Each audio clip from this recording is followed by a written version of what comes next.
My name is Kaur Lass, and I'm running a company which is called Wellness Orbit. And Wellness Orbit is world's first fully digital mental wellness gym.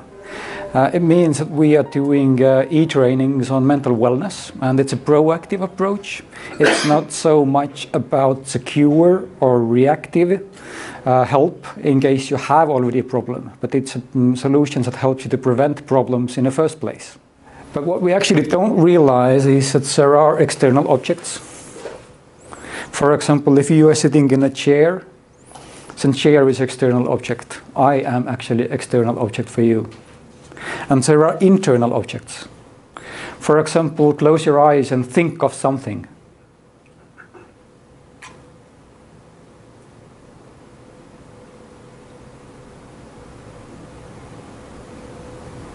You can think whatever you like, but it's your thought is your internal object. If you open your eyes and focus on me now instead, then basically you can also look at me and think of something else at the same time. You can, for example, sit and think what to eat in the evening. You can sit and think about the previous speech you listened. And the problem quite often is that we don't actually realize that we mix those up. We are quite often actually physically somewhere, sitting in a chair, and instead of really noticing what is going on around us, we are focused what is going on inside of us. And what happens is that there is this limit, and this limitation is your physical body. Basically, when you close your eyes, you don't see me. When you close your ears, you don't hear me. But you still can think. You can still hear your own thoughts. And when you're focused on your own thoughts and when you're focused on your own thinking, then actually what happens outside doesn't really matter for you anymore. And that actually causes quite a lot of problems, both on environmental level and on financial level, and it also causes problems on personal level, and it causes problems on mental health level. And for example, here is articles that was published just a few days ago by BBC, and it shows a number of 18 to 25 years old who are going insolvent in UK. The number is growing. People don't have financial education. It shows, the next graph here shows the amount of people who are present at work. So that means that they're sitting on a chair, they have a work task what they actually have to do, but they don't do it. So there is kind of opposite to what you are called here, let's do it. So instead of let's sit it. And so let's sit it actually means that you are not really focusing on anything. You're just sitting on your job at your desk and hopes that someone else will do the job you have to do. But this is what people actually do when they take the garbage to the forest. They hope that somebody else takes care of it. It's not my problem anymore. But it's likewise a garbage, the inner garbage that is actually restricting you to work. It is inner garbage that don't allow you to get your finances right because you have a tendency to want something without asking, do I really need it? And if I take at the cost of mental health per person, then there are age groups, 18 to 29, 30 to 39, 40 to 49, 50 to 59, and 60 plus. So in the UK, you have a statistics that about 1,723 to 2,000, more than 2,000 pounds are lost per employee in UK for mental health reasons. And one of the most powerful mental health reasons that causes loss is actually being just present and doing nothing, and later feeling tremendous inner pressure that I haven't done what I had to do. If you go to the UK, then we have had quite a lot of campaigning from Prince William, Kate Middleton and the royal family around the mental health topics. And what we see and what has happened during that campaign is that some percentage of people who take sick leave because of mental health reasons have been growing. And I think part of the reason is very simple. There is quite huge stigma around mental health issues. When you have a mental health problem, you have anxiety or depression, you don't want to go out and say that I'm depressed, I have anxiety. And you definitely don't want to go to your boss and say that I need a mental health sick leave because of my depression, I'm not able to work. Because the next day, quite a lot of, especially older men in workplaces, will just fire you in the first possible moment because they consider you are not capable to work.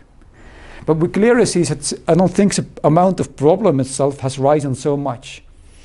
But it's now about 50% of people in UK who take sick leave because of mental health reason. I think just people are daring to go and say it's the right reason.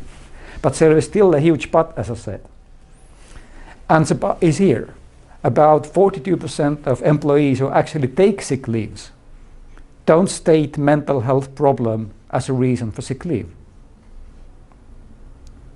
So we can speak that all over the world, basically about half of sick leaves are because of mental health reasons. So the problem is actually quite huge. I would say that there is less stress in our forests or our rivers or our seas than there is in the inner domain. And we can also split those numbers into different areas, different services, or into the state sector. And it's studies by Deloitte, UK. So it quite clearly shows that there is always a quite huge average loss annually for mental health reasons. So loss can be up to £2,500 per year per employee. And for example, hotels and caterers and catering and leisure have a lower amount. We're still talking about £1,000. So what we see is that the problem is actually quite huge financially. And what we do, you can actually get all the slides. If you use Twitter, since they are posted on my Wellness Orbit Twitter account, just look it and you will find it.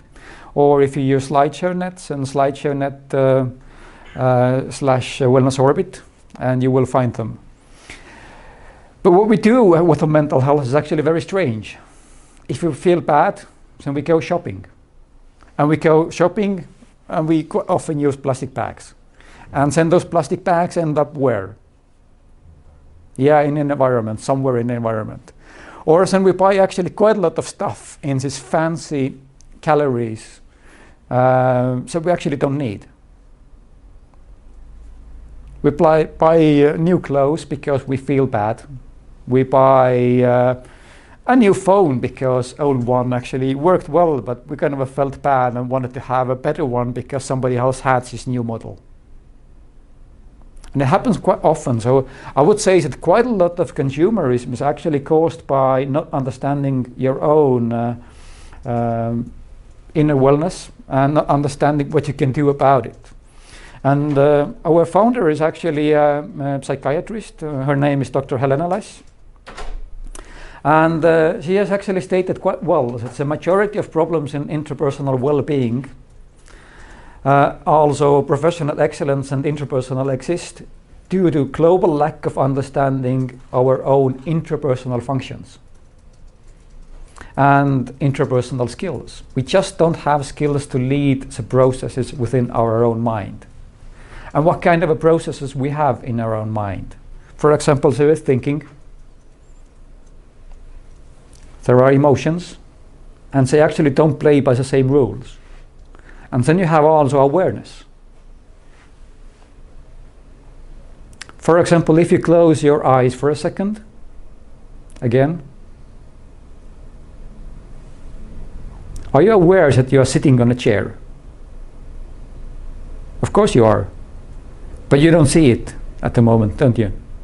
Your eyes are closed, but you're still aware that there's something under your buttocks, and you still feel it. So basically your awareness can travel to my speech, and it can travel to feeling how you sit on a chair. And you can choose either to feel how you feel yourself against the chair at the moment, or you can just listen to me and not feel so much how you sit on a chair. Isn't it so? It's either or. You can concentrate on the one or the other. If you're really concentrating what is going on against your body in a chair, on a chair, then you're really feeling it. Just experience it fully. You feel certain pressure, don't you? Can you now please open your eyes again? When you felt the pressure, I didn't really exist for you, wasn't it so? So that means that there is something that you can guide, which is called awareness, that enables you to experience everything. And awareness travels basically through 5 gates. You have your eyes, you have your taste, you have the smell, you have this feeling against your body, tactile feeling. And what was the 5th? I covered smell, taste, eyes, and listening. Exactly was the one that was missing at the moment. You can listen. And it means that really your awareness can travel through 5 gates at any time. You always have an option where to guide it. But nobody has actually told you a lesson in school how to do it. Is it so? Or has somebody had a lesson about it in school? About awareness in school? Critical awareness. No. But not sensory.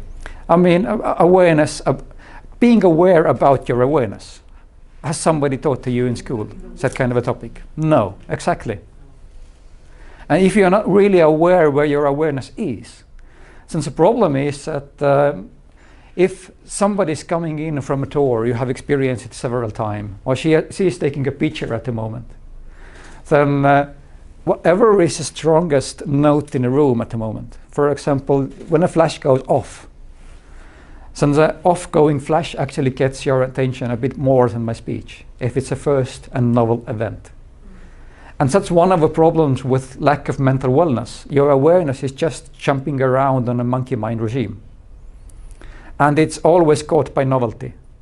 What is the stronger thing is in your attention. Somebody saying that, hey, I got the new phone, will you look at it? And you will look at the phone. And you will forget what else was on the agenda. And I will demonstrate it with few numbers. But before I will go why inner wellness really matters so much is that if we don't have it, then we end up somewhere in a shopping mall, we put something in a bag, we throw it away. And quite often just to compensate our own negative feelings. So actually we can say that lack of mental wellness in that sense lead to quite many environmental problems. We are just not noticing it or not really being aware what kind of problems those are and what really goes on within our own mind. And we can say that the health and sustainability of a person actually always depends upon personal awareness. How good your awareness is. How can you guide it? Where you let it to land. What kind of a decisions you make. For example, if you are aware, and I think all of you are, that garbage in a forest is something that you have to collect and bring back to the recycling system, then it's very easy to do. But for example, if you're living somewhere in India or Nepal where they didn't have any recycling system in history, and the only recycling system was that whatever was unnecessary you had to throw it out, and it was all organic and it just vanished somehow. So it's very complicated to explain to them that you cannot throw out a plastic bag because it nothing happens with it in the nature. It stays in ugly format of a plastic bag almost forever. And the question here is, are you aware of what happens to the plastic bag in nature? Or are you not aware what happens to the plastic bag in nature? And in quite many occasions, because some of the countries had this ancient tradition of throwing out organic trash, they're not aware that there's a negative effect of throwing out the plastic bag. And it's a little bit same thing in inner domain. As I said in the beginning, some of you came later, that we have an outer domain and inner domain. So basically in inner domain is the same thing. You may not be aware at all that you have a bad emotion, that you have a bad feeling. And if you're not really aware of your own feelings, then you go and do something based on those feelings. For example, buy something you don't need. If you would be aware of your bad feeling, and if you would be able to let it go, then actually you don't need to compensate anything on the external domain.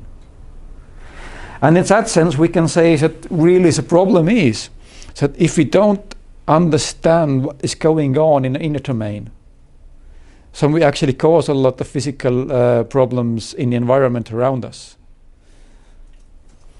And also, we don't have any proactive mental wellness approach very easily available. We started Wellness Orbit about 4.5 years ago. And about 5 years ago, I was certain that there is for sure a proactive mental wellness solution available on the internet. You just needed to Google it and it was there. But I Googled it actually for 3 months with different languages. And I came up with a very strange thing that no one has actually done a proactive mental wellness approach that is easily accessible for all. And why no one has done it is actually dependent on two things. What we take care in a society is sicknesses. And we finance sick care systems. And sick care systems are reactive, and they are interested in taking care of those who are sick. You can call them healthcare systems, but basically they are focused on sick care, not health care. And what you quite often find is that there is no finances for proactive approach. They say that, yeah, prevention is good, but we don't know how to do it on mental health level, and therefore we focus on preventing smoking and drinking, and that's easy to do. Of course, smoking and drinking may also cause mental health problems, but that's not enough. And also on business level, it's no one's business. On personal level, it's no one's business until you are ill. And when you are ill and you try to contact a psychiatrist or a psychologist, you find out that actually there are queues. You can't get to a meeting with a psychiatrist tomorrow in your own country, wherever you go. I would say that basically all around the globe we have the same problem, not enough psychiatrists. And the amount of mental health problems is growing. And actually one of the reasons why mental health problems are growing is that we are exposed to a new kind of inner education, new kind of inner entertainment. And this new kind of inner entertainment actually is here. Sorry, what was I talking about? Where am I? Have you heard this very often? And then, yes, I can bring you that thing from a shop. And I come back from a shop. What did you want? I haven't heard of it. You asked for milk? When? I don't know. Oh, should we eat? I don't know, I will serve some more. And why this device and all the internet and television and everything is so dangerous is not because there is a problem with those things. The problem is that we actually don't have here in our mind a right mindset to understand what it triggers within us. And the biggest problem with this device is that there is always novelty. You just open it, you take a next program in it, you take Instagram and you just surf. There is always novelty. You can put on a voice, there is more novelty. You can see the video, watch why videos are so popular. There is more novelty, more novelty, more novelty. Oh, somebody's naked, oh. And there is always new thing going on. And as we lack this inner education, then we are trapped in this world. We are trapped in chasing something new. And our founder, Dr. Kaur Lass, actually wrote the article which was published 2 years ago by Routledge, which is developing interpersonal skills as a proactive way to personal sustainability. It was published by Routledge in a book which is called Personal Sustainability, the Far Side of Sustainable Development. You can find links to this article very easily if you go to wellnessorbit.com. And this article actually focuses that we really need to change things around. Otherwise, there will never, and I repeat, never be enough psychiatrists and psychologists to take care of the problems that are coming. because we are just more exposed to novelty. We are more exposed to new events than ever before in history. So what we have currently is actually this model on your left side. We have no interpersonal skills in school system. We actually don't learn any activities, how to sustain mental wellness. We have no education on this in schools. We have no education on this in workplaces. We have no education on this even in that kind of events, what is going on, that we're doing some kind of a voluntary work. We still don't have any mental wellness education.